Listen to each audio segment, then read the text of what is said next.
We went Christmas shopping, but ran into an old fling that came to say hi. My husband took revenge. What could be worse than having your life destroyed on Christmas Day? I honestly don't know because, for me, that day changed everything. Before diving into the chaos, let me introduce myself. My name is Emily, am 30 years old, and I was married to the love of my life, John, at least, I thought so. John and I had what seemed like a perfect marriage. He was reliable, confident, and provided our family with financial stability. We met at a holiday party hosted by a mutual friend and started dating shortly after. For 2 years, he was my rock, my confidant, and the complete opposite of my past relationships. When he proposed, I was over the moon. I was marrying not just my love, but my best friend. John was everything I wanted in a partner: intelligent, ambitious, and loyal. Loyalty, to him, was the cornerstone of every relationship. His stability and dependability stood in stark contrast to my ex-boyfriend, Jake, who was wild, reckless, and toxic. With John, I felt safe. But as time passed, the spark we once had started to dim.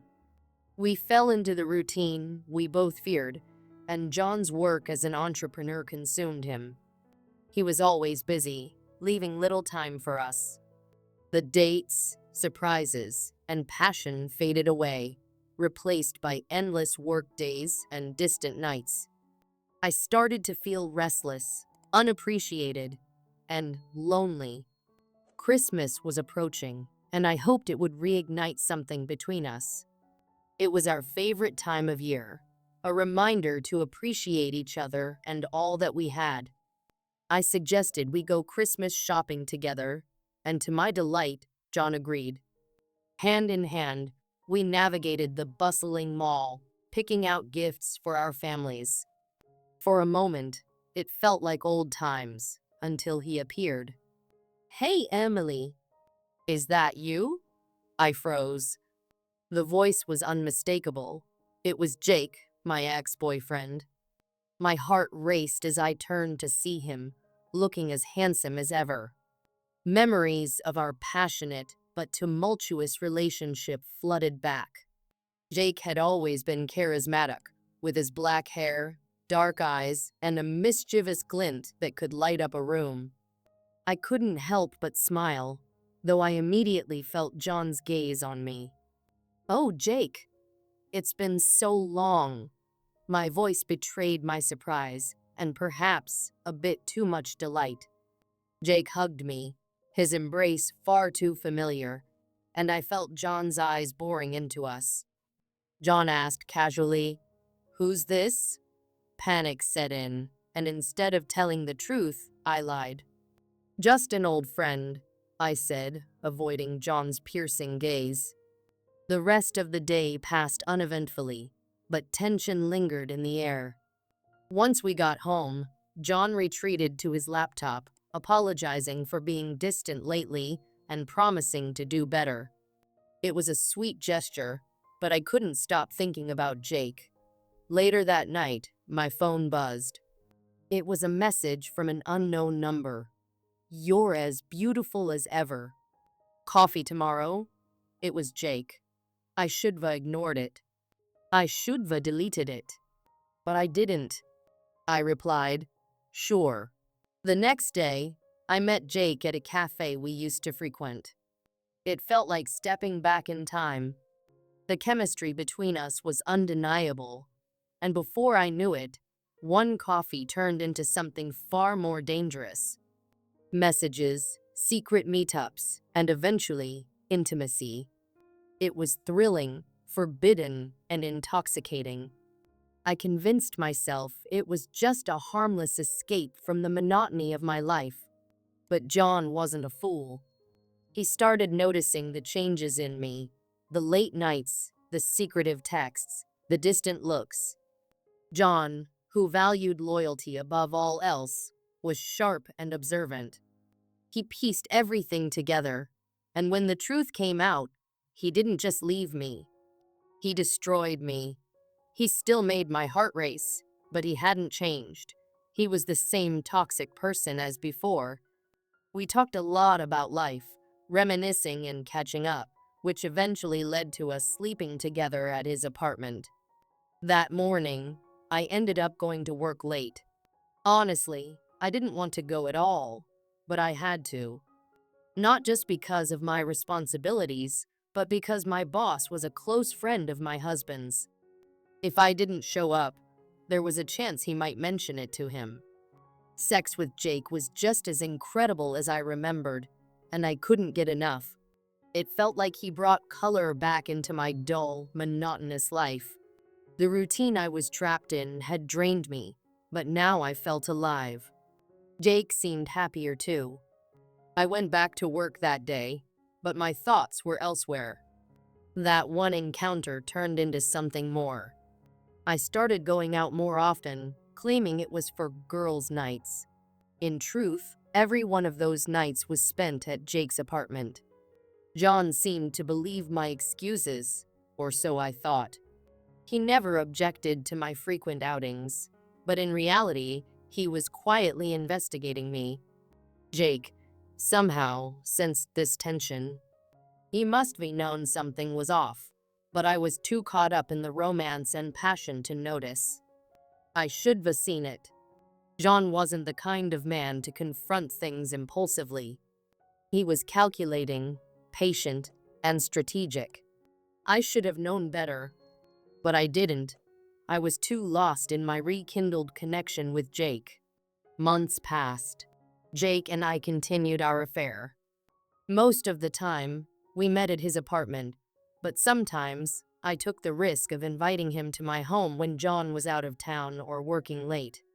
It was reckless, and deep down, I knew it, but I couldn't stop. I told myself I was being careful, but how careful could I have been when I didn't even delete our messages or photos? John's behavior started changing subtly. I remember one day, stepping out of the shower to find him holding my phone. When I asked what he was doing, he casually said he was trying to find his phone by calling it. I believed him. Why wouldn't I? But I had no idea he'd already seen everything. The texts, the photos, the proof. Jake had just sent a message saying, "Last night was amazing. Can't wait to see you again." It was all there, laid bare for John to see. Quietly, he began preparing his revenge. He installed cameras in the house without me knowing, capturing Jake and me together. He didn't confront me, didn't accuse me. Instead, he gathered evidence, every text, every photo, every video. Christmas Eve was when everything unraveled. I woke up to find John gone. Downstairs, the Christmas tree was destroyed, ornaments shattered and gifts missing. Panic set in. He called me to the kitchen, where a neatly wrapped box sat on the table. "Merry Christmas," he said, his voice cold. "Open it." Inside were printed screenshots of my conversations with Jake, texts, intimate photos, and stills from the cameras he'd hidden in the house. My stomach dropped. It felt like the ground had disappeared beneath my feet. John didn't stop there. He told me he had already sent these gifts to our family and friends. Everyone would know about my betrayal. Then, with a smirk, he handed me divorce papers already signed. "Merry Christmas," he said, his voice dripping with mockery. He went on to tell me he'd blocked all my credit cards and drained our joint bank account. He even admitted to calling my boss and sending him the evidence of my affair, ensuring I would lose my job. I begged him to stop, to show mercy, but he was relentless. His final act of revenge was setting up a website called Emily's Christmas Affair, where he uploaded all the photos and videos he had collected. He destroyed me completely, financially, socially, and emotionally. I know I deserve the blame. I betrayed him, and he retaliated in a way that ensured I'd lose everything. But the cruelty of it all, the cold, calculated way he executed his revenge, still haunts me. This was my Christmas, a day I'll never forget. The day my world crumbled, and I was left with nothing but regret. It began innocently enough, or so I thought. A secret affair, a moment of weakness. But little did I know, the person I trusted most with my vulnerabilities had a sinister agenda.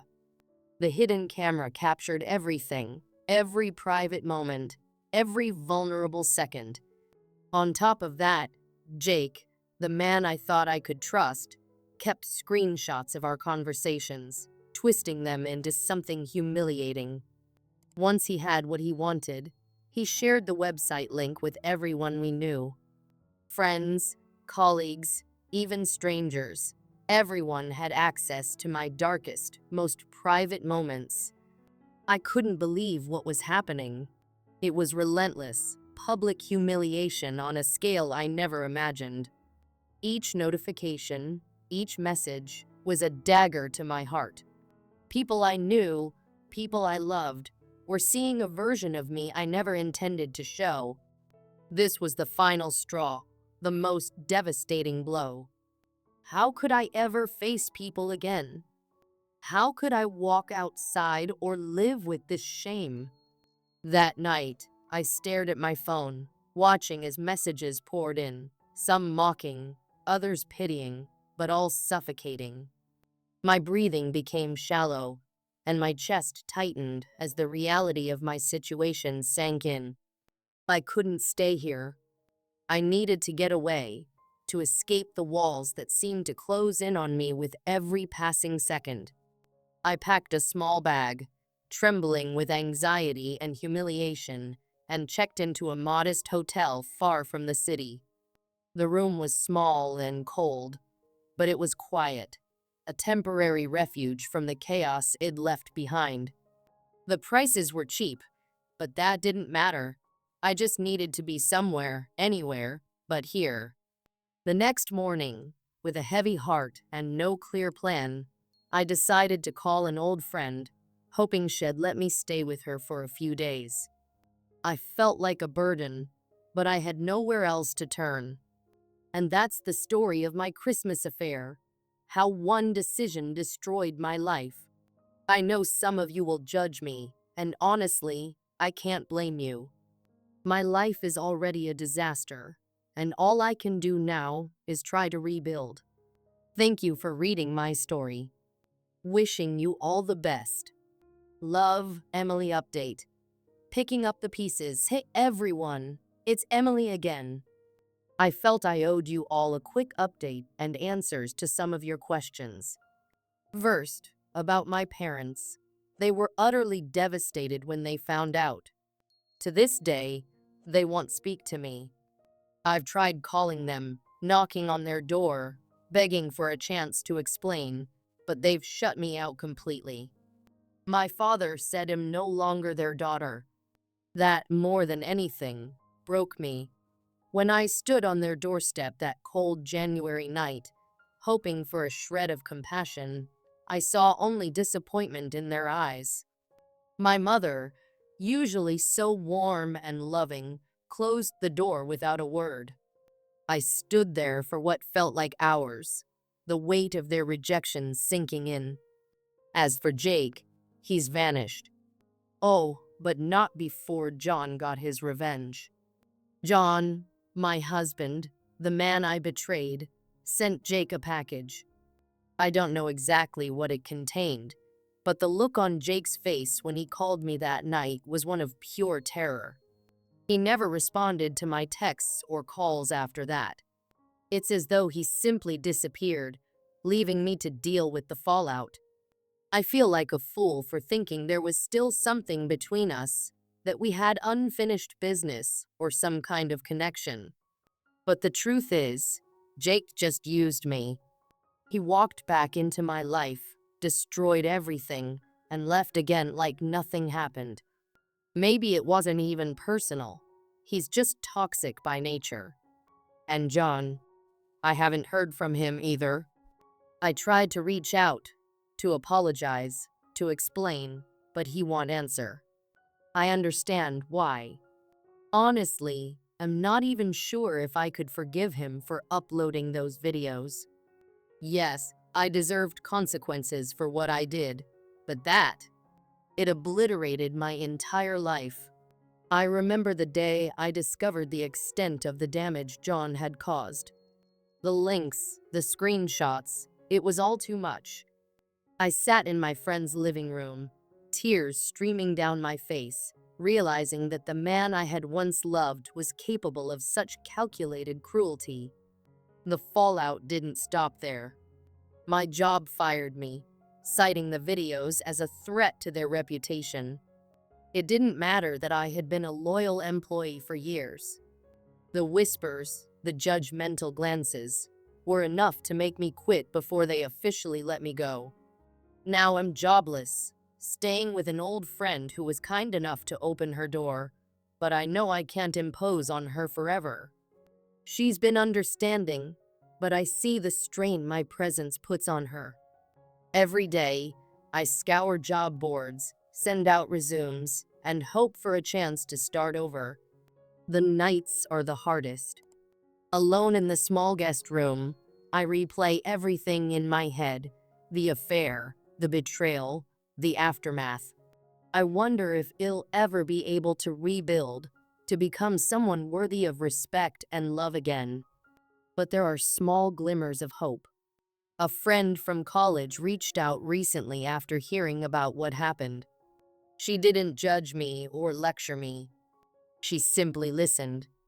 For the first time in weeks, I felt a tiny spark of hope, a reminder that not everyone sees me as a lost cause. So that's where I am now, a mess, trying to figure out how to put my life back together. I don't know if I'll ever be the person I used to be, but I'm trying. I've started therapy, hoping to untangle the web of emotions that led me here.